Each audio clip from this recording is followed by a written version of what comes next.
This is the Mahabharata podcast, Episode 8, Princes in Training.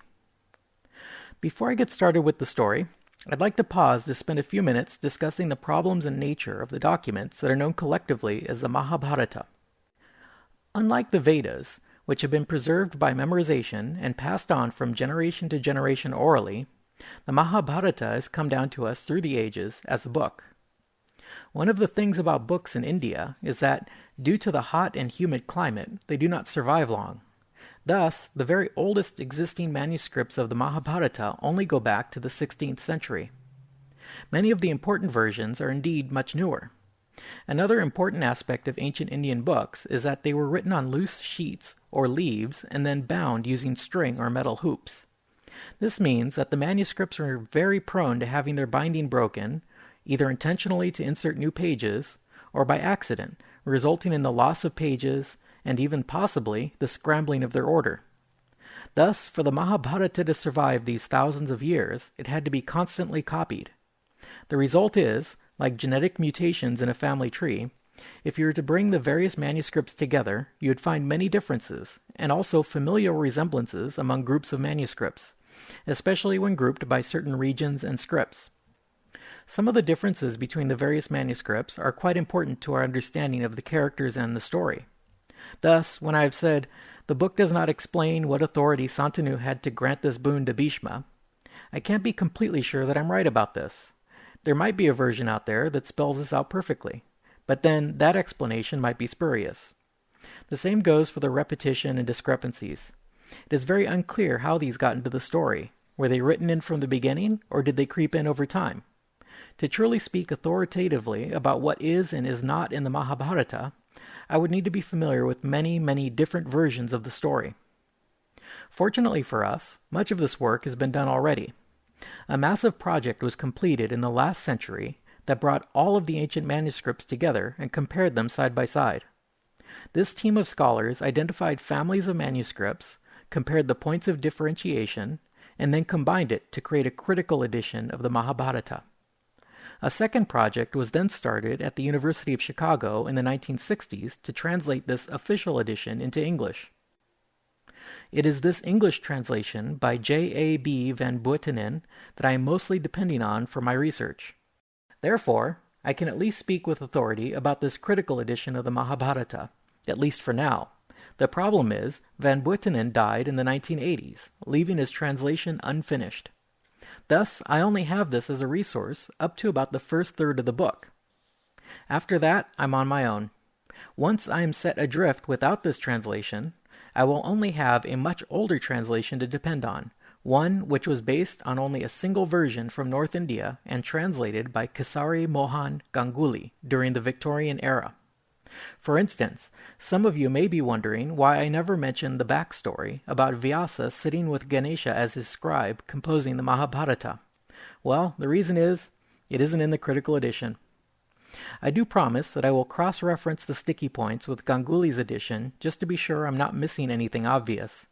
But I must confess that the language is difficult enough, and having to translate from Victorian English will be a challenge in itself. At least we're moving through the story much faster than the translators, so there's no danger of me dying of old age before I finish. Perhaps in future episodes, I'll review some of the other interpretations of the Mahabharata in Western, Indian, and Indonesian culture. But for now, let's get back to the story. We left off with the birth of the good guys, the 5 sons of Pandu called the Pandavas, and the bad guys, who were the 100 sons of blind King Duryodhana, called the Kauravas. Before they were born, Pandu had resigned the kingship, leaving the crown to his older brother, who had originally been disqualified due to his blindness. To complicate things further, Duryodhana's wife conceived her son first, but was pregnant for 2 years, so Pandu's eldest son, Yudhishthira, was born first, even though he was conceived later. To make matters even worse, Pandu died while his 5 sons were very young, leaving them orphans in the care of their uncle, the king.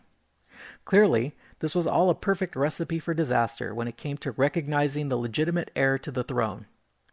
The eldest Pandava, Yudhishthira, was unanimously considered the heir to the throne, recognized even by his uncle, King Duryodhana. But the Pandavas were orphans, and King Dhritarashtra had every reason to be resentful over the original decision to bypass him for the throne and having to wait for his younger brother to give it up before he himself could become king. Clearly, it would take an incredibly upright and virtuous monarch to swallow his resentments, put aside the interests of his own children, and hand over the crown to a helpless orphan. It would remain to be seen whether Dhritarashtra was up for the challenge, but I bet you can guess. Following the funeral ceremonies for the dead Pandu, Vyasa visited with Satyavati and warned her that there could only be a bad outcome for this situation. Satyavati thought on this and then decided to leave for the forest as an ascetic. She took with her her two daughter-in-laws, Ambika and Ambalika. We only hear that they lived an austere life of renunciation until eventually passing on to the next world. As for the children, all the princes, Pandavas and Kauravas, lived together, studied together, and played together. Yudhishthira's second brother, Bhima, was already an incredibly strong child. Remember that Bhima was precisely the same age as his cousin Duryodhana, and so he played with the 100 cousins as an equal. He was, however, vastly stronger than all the other boys, and he bullied them relentlessly.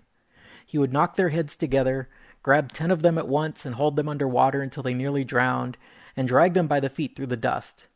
We are reminded that Bhima did these things not out of malice, but because he was just being a kid. Duryodhana, however, was not without malice, and he greatly resented Bhima's superiority at sports and his bullying at play. He began to scheme up ways he could disable Bhima, thinking that if he could only get Bhima out of the way, that he could easily overpower the remaining Pandava brothers. Duryodhana tried various methods of disabling Bhima. For instance, he tied him up and threw him into the river to drown, but Bhima was able to easily break his bonds and walk out. Duryodhana then set cobras on Bhima, and he was bitten repeatedly in his sleep. But he was so tough that the serpent's teeth could not pierce his skin. Bhima then killed all the cobras with his fists. Finally, Duryodhana, with the advice of his uncle Shakuni, who was Gandhari's brother, got hold of some poison and poisoned Bhima's food. Again, Bhima was so robust that the poison did not affect him. The Pandavas were aware of these attempts against them by their cousin, and so was their uncle Vidur. But none of them felt secure enough to make an open confrontation with Duryodhana, his father the king, and Duryodhana's uncle Shakuni, who was the king of Gandhara. And so, the orphan Pandavas simply tolerated these attacks. The attempt at poisoning could not be considered just a childish antic. It had taken a good deal of organization and had the feel of an international conspiracy. Thus, the king decided that it was time these boys were placed under the discipline of a guru. 2 gurus were in fact found for these boys, both of whom were Brahmins, and both had oddly similar origins. The first teacher, named Kripa or Kripacharya, had been found as an orphan in the forest by Santanu. Later, he was to discover that his father was a powerful Brahmin named Gautam. Gautam had pursued the art of weapons to such an extent that the gods were made nervous. They sent down an apsara to seduce him and sap his strength, and so the nymph appeared before Gautam emerging from her bath. The warrior was stunned by her beauty, dropped his weapons, but remained perfectly still. The only effect her beauty had on him was to cause a spasm, and his sperm fell on the ground. His potency was so great that the drops of sperm germinated into 2 children, a boy and a girl, without the intervention of a mother. The boy was Kripa, and he was trained in all the military arts by his father. Kripa was to teach both the Pandavas and the Kauravas to master the art of archery. The second guru was actually discovered by the boys themselves while out playing. They were playing some sort of ball game when the ball fell into a well. The boys all looked down and could not figure out a way to get the ball out. At just that moment, Drona was passing by. He laughed at the boys' inability to solve the problem and made a demonstration for them. He put some of the magical power of his bow into some reeds, and then threw one of the reeds into the well at the ball. The reed hit the ball squarely and pierced it. Drona then threw down a second reed, which struck right into the end of the first one. He then threw down a third reed, which attached itself to the second, and was able to pull the ball out of the well. The boys were amazed at his ability, and they informed Bhima of this Brahmin's talent. Bhima then questioned Drona, who gave him his backstory. Dronacharya is sometimes difficult to distinguish from Kripa because both are Brahmins that are skilled at weapons, both are considered gurus to the princes, and they both were born only of a father. In Drona's case, his father was named Bharadvaja. He too was a master of the Vedas and of weapons, and he too was tempted by an apsara. It seems the gods are not comfortable with Brahmins that are warriors.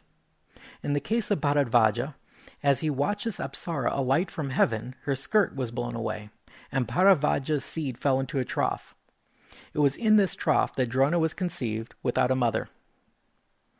Drona was put under the care of a guru who taught him the art of war. He had a fellow student named Drupada, who was the crown prince of the kingdom of Panchala. As children, they were close friends, and Drupada would dream of the time he was king, and told Drona that when he became king, Drona should come to him, and they would enjoy the riches of the kingdom together as friends. Drona took this promise seriously, and later, when Drupada ascended the throne, Drona went to Panchala to congratulate him, and expected a generous welcome. When he arrived, however, Drupada scorned him, saying Drona was a nobody, and not his equal, and thus could not possibly be considered his friend. Badly stung by the king of Panchala's scorn, Drona departed for Hastinapur. Recognizing Drona's talent with weaponry and warcraft, Bhishma placed him in charge of the young prince's training. Drona badly wanted revenge for Drupada's rejection, so he asked his students to promise him that they would help him in seeking his revenge. The Kaurava princes were reticent, but Arjun, not even knowing what he was committing himself to, readily promised to help his teacher. This was the beginning of Arjuna's close relationship with his teacher. This story about Drona's feud with the king of Panchala and his occupation as the Kuru's teacher could be interpreted in a different way. It is interesting that the kingdom of Panchala was the Kuru's direct neighbor downstream of the Ganges. When we look back at the genealogies, we hear that Panchala once defeated the Bharata dynasty and drove them off their lands. Remember, it was King Kuru who recovered the kingdom for the Bharata dynasty from the Panchala king. In addition, we don't see any attempts at creating alliances by marriage between the Kurus and the Panchalas. Finally, when we look at Pandu's list of conquests east of Hastinapur, Panchala is definitely not on the list. So, Panchala is neither an ally nor a client, but they are a close neighbor. I think it gives us reason to believe that Panchala was a serious rival to the Kurus in international politics. Therefore, when a skilled warrior, Drona, with a grudge against the king of Panchala, showed up at their doorstep, the Kurus were quick to offer him hospitality. Drona may be a useful surrogate in any future attack on Panchala. This indeed happens later in the story. The story of the prince's training under Dronacharya is made up of a few short vignettes. The first of these involved Arjun, who was without question the teacher's pet. Drona gave orders that Arjun not be allowed to eat in the dark. Then, one evening, while eating, Arjun's candle blew out. Arjun suddenly realized that even though he could not see his hand, nor his mouth, he could still find the food and bring it to his mouth. He had an epiphany. He went out in the dark and began target practice. He realized that just as your hand can find your mouth in the dark, the same principle could be applied to any target. Thus, Arjuna was able to hit any target, even in the dark or with his eyes closed. Drona was delighted with Arjun's proficiency and told him he would surely be the world's greatest archer. The second vignette involved a son of the chief of the Nishadas. The Nishada boy, named Eklavya, came to Drona to study archery. The Nishadas must have been a sort of barbarian tribe because Drona refused to train the boy. Eklavya withdrew into the forest and there made a clay statue that had the likeness of Drona. This he worshipped as his guru and spent all his time practicing at archery. His devotion to his guru was so great that he actually became a magnificent archer. Later, the Kuru princes went out hunting, and the retainers brought a dog along. The dog drifted off and encountered Eklavya in the forest, practicing with his bow. Smelling the dirty Nishada, caked in mud and stinking, the dog started barking and barking at him. Eklavya responded with a fistful of arrows, which all flew into the dog's mouth and plugged it up. The dog went running back to the Pandavas, who were thoroughly impressed. They went looking for the archer who did this, and came across Eklavya the Nishada. Eklavya told them that he too was Drona's pupil. The Pandavas recalled how Drona had turned the boy down, and so they went to their teacher and reported what they saw. Arjun went to Drona when they were alone and reminded him, Remember when you said that I would be the best archer? How is it that you have another pupil, that Nishada, who excels me and everyone in archery?" Drona thought on this, and then took Arjun to find Eklavya in the forest. When they came across the boy, he was dressed in tatters and caked in mud and ceaselessly practicing with his bow. When Eklavya saw Drona, he immediately stopped, touched Drona's feet, and paid him due respects as a teacher. Drona said to him, "If I am your teacher, then you owe me my fee." Eklavya said, "What can I offer you? Just command me and I shall pay it." Drona answered, "Then my fee is your right thumb." Without hesitation, the boy took out a knife and cut off his thumb and offered it to his guru. Now, the Asian method for notching an arrow is to hold the bowstring with your thumb. So, without a thumb, the boy could only use his fingers, and this drastically slowed his ability to fire arrows quickly. After that, Arjun, that little kiss-up, was happy, content that no one would be a better archer than he. Out of all the Kuru princes, the 5 Pandavas were the best at weapons. Yudhishthira was the master of the chariot, Bhima was the greatest with the club or mace, and the twins Nakula and Sahadev were skilled at swordplay. The best of the Pandavas by far was Arjun, who excelled at all weapons. This left the Kaurava princes, led by Duryodhana, to stew in their jealousy. When all their studies were completed, Drona assembled the boys to test their skills. He had an artificial bird made and attached it to the top of a high tree where it was barely visible. He then called on Yudhishthira, who was the eldest, and asked him to notch an arrow and aim at the bird. He asked Yudhishthira what he saw.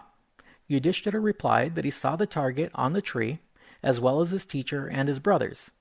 Drona said, "Then be off." He then called on Duryodhana and asked him the same question. Duryodhana answered in the same way and was also dismissed. Drona then tested each of the boys in turn until lastly he got to Arjun. Arjun notched his arrow on the bow and took aim. Drona asked him, "Now, what do you see, boy?" Arjun said, "I see the target." Drona asked, "Do you see the bird, the tree? Do you see me?" Arjun said, "I see the bird, but I don't see the tree, nor you." Drona then asked, "If you see the bird, then describe it." Arjun replied, "I see its head, but not the body." Drona was delighted, saying, "Now shoot." Without hesitation, Arjun fired and pierced the bird in the eye, making it fall to the ground. At that, Drona felt confident that he would get his revenge. A few days later, while bathing in the Ganges, a crocodile swam up and grabbed Drona by the leg. Even though Drona was perfectly capable of saving himself, he called on his students to rescue him. While the other boys were still figuring out what was happening, Arjun had already fired a salvo of arrows into the crocodile, forcing the wounded beast to let go of Drona and sink under the waves. Drona was extremely proud of his top student. He presented to Arjun a weapon called the Brahma head, and instructed him on how to use it, saying that it could only be used against supernatural enemies, because if used on normal humans, it would destroy the world. That ends Book 7 of the Mahabharata, called The Origins. The Kuru princes are ready for graduation day, and Duryodhana is as jealous as ever. Drona has big plans for revenge against his former friend Drupada, the king of Panchala. In the next episode, we'll start into Book 8, called The Fire in the Lacquer House. We'll discover that there aren't just 5 Pandavas after all. There's a mysterious 6th brother who will make his appearance for the first time. Thanks for listening.